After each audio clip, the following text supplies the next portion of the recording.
টেলিভিশনে কিংবা পত্রপত্রিকায় বন্যা, খরা, নদী ভাঙন, কৃষকের সমস্যা, ফসলের ন্যায্য মূল্য, এগুলি অনেক কিছুই, কিংবা যে গবেষণার কথা আমরা শুনলাম সেই সমস্ত গবেষণা, এগুলির ব্যাপারে যে গুরুত্ব দেওয়া দরকার সেটা দেওয়া হচ্ছে না।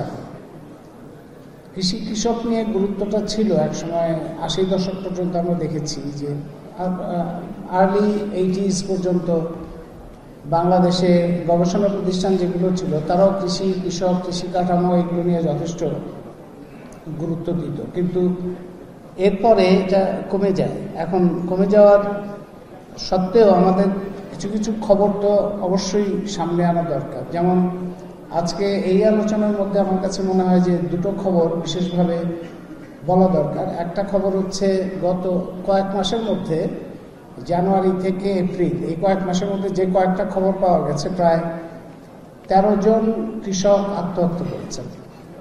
পেঁয়াজের দাম, আলুর দাম, এই ধরনের চাপের মধ্যে পড়ে তারা আত্মহত্যা করেছেন। কেউ কেউ আত্মহত্যা করেছেন সরাসরি জমিতে, এটা একটা খবর। আরেকটা খবর হচ্ছে ক্যান্সার হাসপাতালের সমীক্ষায় দেখা যাচ্ছে যে ক্যান্সার রোগীদের মধ্যে শতকরা 70% হচ্ছে কৃষক।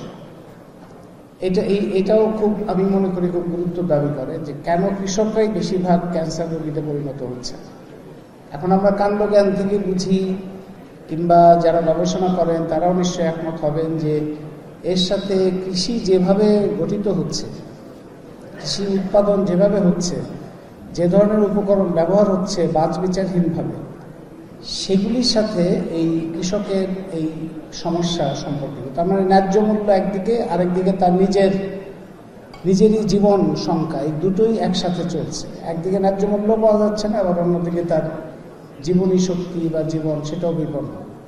এখন এর পাশাপাশি সেই কৃষি থেকে যে পণ্য আমরা পাচ্ছি, দ্রব্য আমরা পাচ্ছি, যেগুলি আমরা খাদ্য, যার উপর আমরা নির্ভরশীল, সেগুলি কিভাবে বিষাক্ত হয়ে যাচ্ছে। এই যে ঠিক কিছুক্ষণ আগে বিশ্ববিদ্যালয়ের শিক্ষকদের গবেষণা থেকে আমরা শুনলাম যে খাদ্য আমরা খাচ্ছি, সেটা মাছ হোক, কিংবা ফল হোক, ফসল হোক, কিংবা মাংস হোক, সেগুলি ক্রমান্বয়ে কিভাবে বিষাক্ত, মানে আমরা আসলে বিষ খাচ্ছি। নিরাপদ খাদ্যের কথা আমরা আলোচনা করছি, কিন্তু আমাদের খাদ্য তালিকায় যেগুলো আছে সেগুলি কোনো নিরাপদ খাদ্য না এবং খুবই ভয়াবহ খাদ্য। এবং আপনারা খেয়াল করলে দেখবেন এই যে খাদ্য বিষাক্ত হচ্ছে, এই বিষাক্ত হওয়ার প্রক্রিয়ার মধ্যে দিয়ে বাংলাদেশে কিন্তু জিডিপি গ্রোথটা অনেক বেশি হচ্ছে। কারণ যেভাবে প্লাস্টিক উৎপাদন হচ্ছে, যেভাবে কন্টামিনেশন হচ্ছে, যেভাবে পলিউশন ক্রিয়েটেড হচ্ছে, কিংবা ইন্ডাস্ট্রিয়াল পলিউশন হচ্ছে, সেগুলির মধ্যে দিয়ে জিডিপি গ্রোথ হচ্ছে। আবার ওই ধরনের মধ্যে দিয়ে যে খাদ্য উৎপাদন হচ্ছে, সেটা গরু মোটা তাজাকরণ হোক, কিংবা ফল তরতাজা দেখা, কিংবা ফসল চাল অনেক বেশি প্রবৃদ্ধি হোক, সবগুলিতেই জিডিপি বাড়ে। এবং সেগুলির মধ্যে যে বিষাক্ত খাওয়ার খেয়ে আমরা যে অসুস্থ হয়ে আমরা যে চিকিৎসা করতে যাই, সেখানেও সেই চিকিৎসার মধ্যে দিয়ে চিকিৎসার ভালো বাণিজ্যটা আরও বিস্তৃত হয় এবং সেখানেও জিডিপি গ্রোথ হয়। তার মানে আমরা যে জিডিপি গ্রোথ দেখতে পাই বা উন্নয়ন যেভাবে দেখতে পাই, সেটা যে জীবন এবং জীবিকা এবং অস্তিত্ব এবং নিরাপত্তার খর্ব করেও হতে পারে, তার দৃষ্টান্ত কিন্তু স্থাপিত হচ্ছে বিভিন্নভাবে। তো এই পরিস্থিতিতে তাহলে আমরা কিভাবে অগ্রসর হতে পারি, মানে নিরাপত্তা, খাদ্য নিরাপত্তা, প্রাণ প্রকৃতি, কৃষক, কৃষি, এগুলোর ব্যাপারে আমাদের এই সামগ্রিক একটা চিন্তা কিভাবে আসতে পারে। আমার মনে হয় যে মূল সমস্যাটা তৈরি হয়েছে বাংলাদেশে কৃষক নিয়ে কখনোই বাংলাদেশের পরিস্থিতি, বাংলাদেশের প্রাণ প্রকৃতি, বাংলাদেশের শক্তি এবং সীমাবদ্ধতা চিন্তা করে সেই পরিকল্পনা তৈরি করা হয়নি। কারণ বাংলাদেশে এক একটা দেশের শক্তির জায়গা এক এক রকম থাকে, সীমাবদ্ধতার জায়গা এক এক রকম থাকে। যেমন বাংলাদেশের যে শক্তির জায়গাটা, সেটা হচ্ছে যে এত উর্বর জমি, যেটা আমাদের একজন প্রবীণ আজকে যিনি খুবই ঠিকভাবে বলেছেন যে খাদ্য যদি উৎপাদন করতে হয় সেটা তো মাটি থেকে করতে হবে। মাটি যদি ঠিক না থাকে, মাটি যদি উর্বরতা হারিয়ে ফেলে তার অণুজীব শেষ করার জন্য, তাহলে আমরা কোথায় আকাশে উৎপাদন করব? এখন এখানে ইলন মাস্ক থাকলে হয়তো বলতেন যে আমরা মঙ্গল গ্রহে করব কিংবা মহাশূন্যে করব, কিন্তু সেটা তো এখন বললে কোনো লাভ হবে না, আমাদের মাটিতেই করতে হবে। এবং সেই মাটিটা বাংলাদেশের একটা শক্তির জায়গা, যে সেটার উর্বরতা এতই বেশি যে বাংলাদেশের যে কোনো জায়গায় মানুষের নিজের উদ্যোগও নিতে হয় না, যে কোনো কিছু হয় গাছপালা হবে, কিংবা যেগুলিকে আমরা আগাছা বলি হয়তো সেগুলি খুবই গুরুত্বপূর্ণ ঔষধি সম্পন্ন কোনো লতা পাতা গাছ, কোনো না কিছু উৎপাদন হচ্ছে। এটা আমাদের একটা শক্তির জায়গা। আর একটা শক্তির জায়গা হচ্ছে আমাদের পানি, মাটির নিচের পানি, মাটির উপরের পানি, ভূগর্ভস্থ পানির স্তর এবং নদী নালা খাল বিল, এইরকম একটা ঐশ্বর্য, এরকম একটা শক্তিশালী ভিত্তি, এরকম একটা বিশাল সম্পদ, পানি সম্পদ, এটা পৃথিবীর কয়টা দেশে আছে? এটাও আমাদের একটা শক্তির জায়গা। এবং এইগুলি নিয়ে হাজার বছর ধরে কাজ করছেন যে মানুষ, তারাও একটা শক্তি। এই তিনটা শক্তির জায়গা আছে আমাদের। সীমাবদ্ধতা হচ্ছে যে আমাদের জমি কম, আমাদের মানুষ বেশি। এখন তাহলে এই সীমাবদ্ধতা মাথায় রেখে এই জমি, এই পানি কোনোভাবে যেন নষ্ট না হয় এবং আমাদের খাদ্য এবং আমাদের ভবিষ্যৎ নিরাপত্তা যাতে নিশ্চিত করতে পারে, সেইগুলিকে বিবেচনায় নিয়ে কৃষি এবং কৃষক নিয়ে কোনো পরিকল্পনা কোনো কালে হয় না।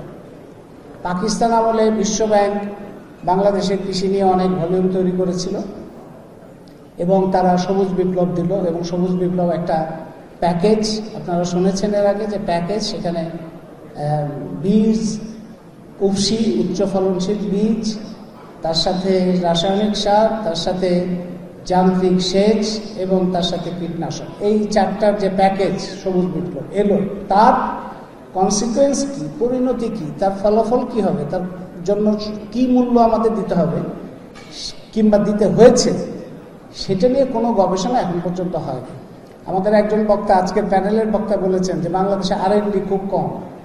হ্যাঁ, R&D খুবই কম, এবং খুবই কম থাকার কারণে বাংলাদেশে কোনো গবেষণা যেটা আমাদের সাথে প্রয়োজন সেই ধরনের গবেষণা না। এখন যদি বিশ্বব্যাংক কোনো প্রকল্প নেয়, ADB যদি কোনো প্রকল্প নেয়, USA যদি কোনো প্রকল্প নেয়, মনসান্টো যদি কোনো প্রকল্প নেয়, তাইলে সেটা নিয়ে হয়তো গবেষণা হবে। কিন্তু বাংলাদেশের নিজের স্বার্থ, প্রয়োজন, ভবিষ্যৎ, আমাদের ভবিষ্যৎ প্রজন্ম, সেগুলি নিয়ে কোনো গবেষণা হয় না।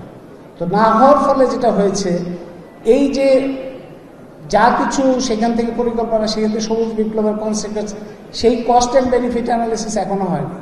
হয়তো বণিক বার্তার মতো কাউকে দায়িত্ব নিতে হবে যে আসলে আমরা পেয়েছি, ডক্টর জাহাঙ্গীর ঠিকই বলেছেন যে উৎপাদন অনেক বেড়েছে, কিন্তু উৎপাদন অনেক বেড়েছে, কিন্তু তার জন্য আমাদের কি কি কোন কোন মূল্য দিতে হয়েছে, মাটি, পানি, মানুষ, সেগুলির একটা হিসাব আমাদের করা দরকার ভবিষ্যৎ যাত্রাপথ তৈরি করার জন্য। এবং সেই ধারাবাহিকতায় পরবর্তীকালে স্বাধীনতার পরে পাকিস্তান থেকে আমরা বের হয়েছি, কিন্তু পাকিস্তান মডেল থেকে বের হওয়া হয়নি। ওই পাকিস্তানের ধারাবাহিকতাতে ইরিগেশন, ফ্লাড কন্ট্রোল, বিভিন্ন প্রজেক্ট, তারপরে নদী, তারপরে বোল্ডারের মধ্যে দিয়ে নদী নালা খাল বিলগুলো নষ্ট হয়েছে, নদীর মাটির নিচের যে সম্পদ, পানি সম্পদ, সেটার উপরে নানা রকম চাপ এসছে, আর্সেনিকের যে চাপ, সেই চাপটা তৈরি হয়েছে। এই সবগুলোই কিন্তু মানুষের স্বাস্থ্যের উপরে তার প্রভাবটা পড়েছে। এবং এখন যেটা হয়েছে যে ইন্ডাস্ট্রিয়াল পলিউশন, সেটা তো মাত্রাতিরিক্ত। আপনারা গ্রামাঞ্চলে তো যেতে হবে না, আপনারা ঢাকার বাইরে গাবতলী থেকে একটু বের হলেই তো দেখা যাবে যে দুই পাশে যে সমস্ত জমি এখনো অবশিষ্ট আছে, তার পাশেই যে নদীটা আছে কিংবা খালটা আছে, সেটা পানি সম্পূর্ণ কালো। সেই কালো পানি যাচ্ছে আবার ফসলের, কিংবা এই গ্রামাঞ্চলের বিভিন্ন জায়গায়, শহরাঞ্চলে কিংবা থানা পর্যায়ে যে সমস্ত কারখানা হয়েছে, সেগুলিরও কোনো নিয়ন্ত্রণ নাই। এবং সেগুলি একদিকে নদী, একদিকে বিভিন্ন জায়গায় যে বিষগুলো তৈরি হচ্ছে, সেগুলি আমাদের ফসল উৎপাদনের মধ্যে যাচ্ছে। এর সাথে যোগ হয়েছে আবার আমাদের এখানে আইন আছে, এটা পরিবেশ, আজকে প্রধান অতিথি পরিবেশ উপদেষ্টা, তিনি তো এইসব বিষয়ে কথা বলেছেন আগে, এখন নিশ্চয়ই তিনি কাজও করছেন, যে দেখা যাচ্ছে যে গ্রামাঞ্চলে মানে কৃষি জমি ব্যবহার করে কোনো অকৃষিকাজে কৃষি জমি ব্যবহার করা যাবে না, এরকম আইন আছে। কিন্তু দেখা যাচ্ছে যে কৃষি জমি নষ্ট করে বহু ধরনের প্রকল্প হচ্ছে। এবং গ্রামে এখন আপনি খুব কম গ্রাম পাওয়া যাবে যেখানে ইটের ভাটা নেই। এক একটা ইটের ভাটা এখন একজন কৃষকের জন্য, আপনি যদি ইমিডিয়েট তার লাভের কথা চিন্তা করা যায়, 1 বিঘা জমি যদি ইটের ভাটাকে দেন, তাহলে তিনি 80,000 থেকে 1 লাখ টাকা পান। কিন্তু ফসল উৎপাদন যদি তিনি করেন, তাহলে সেখান থেকে তিনি সেই লাভটা পাচ্ছেন। সেই টাকা পাবে না, সেটা নিশ্চয়তা নেই, এটা তার নিশ্চিত। কিন্তু এটার ফলে এটা তো তার প্রাইভেট কস্ট অ্যান্ড বেনিফিট, কিন্তু আমাদের তো সোশ্যাল কস্ট অ্যান্ড বেনিফিটও হিসাব করতে হবে। সেটা তো ওই ব্যক্তি হিসাব করবেন না, সেটা হিসাব করতে হবে সরকারকে, যে ওই ইটের ভাটার কারণে ওই কৃষি জমি কতদিনের জন্য শেষ হলো, এবং ওই ইটের ভাটার জন্য আশেপাশের যে জমি, কৃষি জমি, সেটা কতটা ক্ষতিগ্রস্ত হচ্ছে, কতটা ফলন ক্ষতি হচ্ছে, ওই এলাকার যে ফসল এবং ফল। আমি তো যে সমস্ত গ্রামে গেছি সেখানে নারিকেল থেকে শুরু করে ধান পর্যন্ত এবং অন্যান্য গাছপালা, শাকসবজি, সমস্ত কিছু এফেক্টেড হচ্ছে যদি সেখানে ইটের ভাটা থাকে। তাহলে ইটের ভাটা তো মানুষের, এখন তো মানুষ তো টিন না করে ইট করতে চাচ্ছে, কারণ তার স্থায়িত্বের জন্য, সে টেকসইয়ের জন্য। তাহলে সেটা তো বিকল্প বের করতে হবে, কিন্তু বিকল্প বের হওয়ার আগে লাইসেন্স ছাড়া অবৈধভাবে ইটের ভাটা হয়ে গ্রাম অঞ্চলে কৃষি যে বিষের কথা আমরা শুনলাম, খাদ্যের মধ্যে যে বিষের কথা আমরা শুনলাম, সেই বিষের যে পরিমাণ, সেটার যে মাত্রা, সেটা অনেক বেশি বাড়িয়ে দিচ্ছে এই ইটের ভাটা এবং এই যে শিল্প দূষণ, এই সমস্ত জায়গায়। এর পাশাপাশি কৃষিতে আরেকটা বিষয় যে বীজ, সার, সমস্ত ক্ষেত্রে কয়েকটা কোম্পানি বনাম কৃষক, এরকম একটা অবস্থা তৈরি হয়েছে, যে কোম্পানির হাতে, সেটা পোলট্রির ক্ষেত্রে বলি কিংবা বীজের ক্ষেত্রে বলি, সেখানে কিছু কোম্পানি সেটাকে কন্ট্রোল করছে, নিয়ন্ত্রণ করছে। এটা আমরা আগের আলোচনাতেও শুনেছি। এই যে অলিগোপলির কন্ট্রোল, সেই কন্ট্রোলের হাত থেকে কে রক্ষা করবে কৃষকদের? একদিকে কৃষি উপকরণ তাকে ব্যবহার করতে হয়, সেইটা তাকে সংগ্রহ করতে হয়, সেটার উপরে তার কন্ট্রোল নাই। সে যখন আবার বিক্রি করতে যায় তখন সে দেখা যায় যে সংগ্রহশালা নাই, হিমাগার নাই, তারপরে সরকারের কেনার কাটার সিস্টেমটা যেটা, সেটাতে কৃষকের কোনো লাভ হয় না।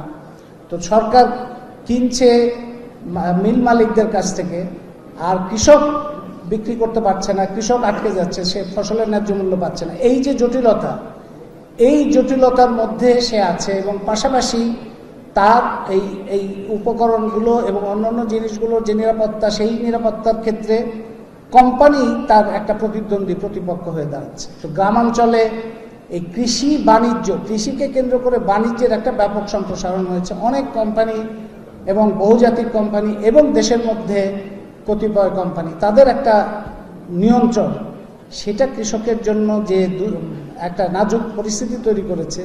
এগুলি থেকে বের করবে কে? বের করার দায়িত্বটা প্রধানত সরকারের, কারণ সরকারের ক্রয় ব্যবস্থা, সরকারের পরিকল্পনা, সরকারের তাকে সুরক্ষা দেওয়ার জন্য যে ব্যবস্থা, সেটার দুর্বলতার কারণেই একদিকে প্রকৃতি, আরেকদিকে কোম্পানি, আরেকদিকে সমস্ত বিভিন্ন ধরনের তার অজানা সমস্ত দূষণ, সেগুলি কৃষককেও এবং কৃষকের মাধ্যমে পুরো বাংলাদেশের মানুষকে ক্ষতিগ্রস্ত করছে।